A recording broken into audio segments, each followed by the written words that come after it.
में कारोबारी पर दहशतगर्दाना हमला हुआ है।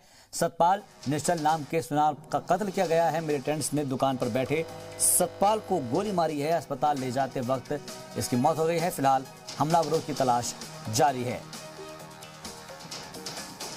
तो साल के पहले दिन ही एक बुरी खबर जम्मू कश्मीर से मिल रही है, जहां पर मिलिटेंटों ने हमला किया है। मिलिटेंट्स ने दुकान पर बैठे सतपाल को गोली मारी है और इस दौरान आपको बता दें कि श्रीनगर में कारोबारी पर दहशतगर्दाना हमला किया गया है।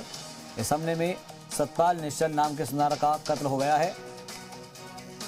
मिलिटेंट्स ने दुकान पर बैठे सतपाल को गोली मार दी और इस वारदात के बाद फौरन अस्पताल ले जाया गया, जहां पर मौत हो गई। मिलिटेंट्स ने दुकान पर बैठे सतपाल को गोली मारी। जी मीडिया नुमाइंदे फारूक वानी हमारे साथ फोन लाइन पर मौजूद है मजीद अपडेट के साथ। फारूक, सबसे पहले आपसे जानना चाहेंगे कि नए साल की ये शुरुआत हम किस तरह से देख पा रहे हैं, क्योंकि ये एक अच्छी खबर नहीं है।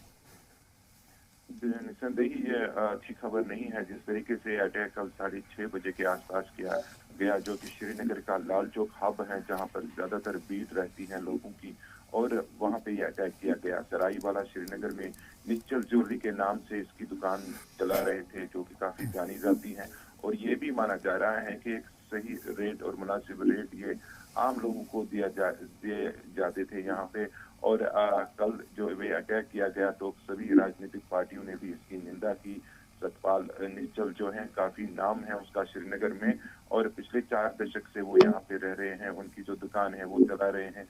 हाल ही उन्होंने अपना जो घर है वो इंदिरा नगर श्रीनगर में खरीदा है। उनके 2 बेटे हैं, एक बेटी भी है, और मातम का माहौल उनके अभी घर पे है, और सारे जो लोग हैं आसपास के वो भी शोर इस पे कर रहे हैं, और सख्ते का माहौल है। जहाँ पे उसकी दुकान है, कल शाम से ही सारा मार्केट वहाँ पे बंद पड़ा हुआ है। सहमे इस तरह की जो अटैक है ये अचानक किया गया, और आशा नहीं थी कि इस तरह के जो अटैक हैं वो किए जाएंगे।